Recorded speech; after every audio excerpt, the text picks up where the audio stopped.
क्या आपने कभी सोचा है 50 साल से भी ज्यादा कोई एक्सपेरिमेंट चल रहा है? मैं खड़ा हूँ आईसीआर आईआरआई न्यू दिल्ली के फील्ड में और मेरे पीछे है all India coordinated research project का एक प्रोजेक्ट जिसका नाम है लॉन्ग टर्म फर्टिलाइजर एक्सपेरिमेंट, जिसको बोलते हैं एलटीएफई। एलटीएफई एक्सपेरिमेंट 1971 में शुरू हुआ था और उस समय 11 रीजनल सेंटर्स में शुरू हुआ। आज ये 18 रीजनल सेंटर्स में है और इसका मकसद ये था कि अलग अलग क्रॉपिंग सिस्टम्स और अलग अलग सॉइल और अलग अलग क्लाइमेटिक कंडीशंस में ये देखा जाए कि डिफरेंट प्रोपोर्शन ऑफ न्यूट्रिएंट्स का क्या फर्क पड़ता है सॉइल की प्रॉपर्टीज पे। एक बड़ा फर्क आप देख सकते हो दूर से, फिर मैं आपको डिटेल समझाऊंगा। ये कंट्रोल प्लॉट है और ये 150% एनपीके का प्लॉट है। इसके बीच में आप दोनों का डिफरेंस देख पाओगे कि ये कितना येलोइंग हो रखी है और कितनी नॉर्मल ग्रोथ है और उसकी कितनी अच्छी ग्रोथ है।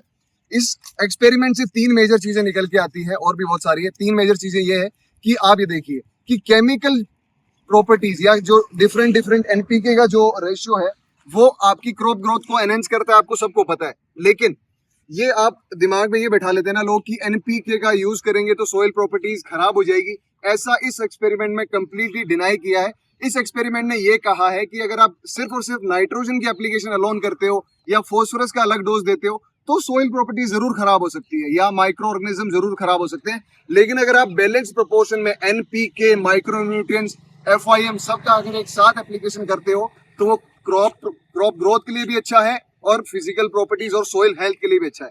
दूसरी चीज इसमें यह निकल के आती है कि अगर आप एफआईएम का रेगुलर एप्लीकेशन कर रहे हो अपनी कोई भी डोज के साथ तो उसमें माइक्रोबियल पॉपुलेशन काफी सारी इंक्रीज होती है। तीसरी चीज, आप अगर पोटेशियम का एप्लीकेशन नहीं करते हो तो उसमें सोइल का जो डिग्रेडेशन है वो शुरू हो जाता है, क्योंकि सोइल का ब्रेक डाउन शुरू हो जाएगा अगर पोटेशियम उसमें नहीं बचेगा तो। एक और चीज निकल के आती है कि अगर आप इस सोइल में आप ये देख पा रहे होंगे कि 80 to 90% farmers micro nutrient application नहीं देते हैं, लेकिन हम और आप जानते हैं कि 17 एसेंशियल एलिमेंट्स हैं और उनकी एप्लीकेशन प्लांट को मिलनी चाहिए रेगुलरली। और अगर वो आप नहीं प्रोवाइड करा रहे हो, अगर फार्मर्स नहीं प्रोवाइड करा रहे हैं तो ईल्ड में फर्क आता है। और आप कंप्लीटली देख सकते हो ट्रांजिशन कंट्रोल से लेके 150% एनपीके। 150% एनपीके का क्या मतलब है कि जो आपका नॉर्मल डोज था एनपी और के का उससे 50 टाइम्स 50% ज्यादा, मतलब 150% डोज दिया गया।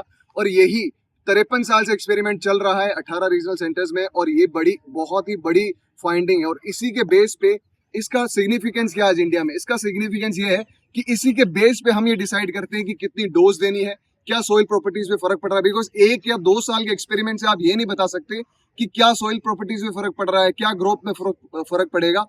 एक्सपेरिमेंट जो लंबा होगा उसी पे बता सकते हैं कि एक्चुअल में क्या फर्क पड़ेगा। Thank you so much.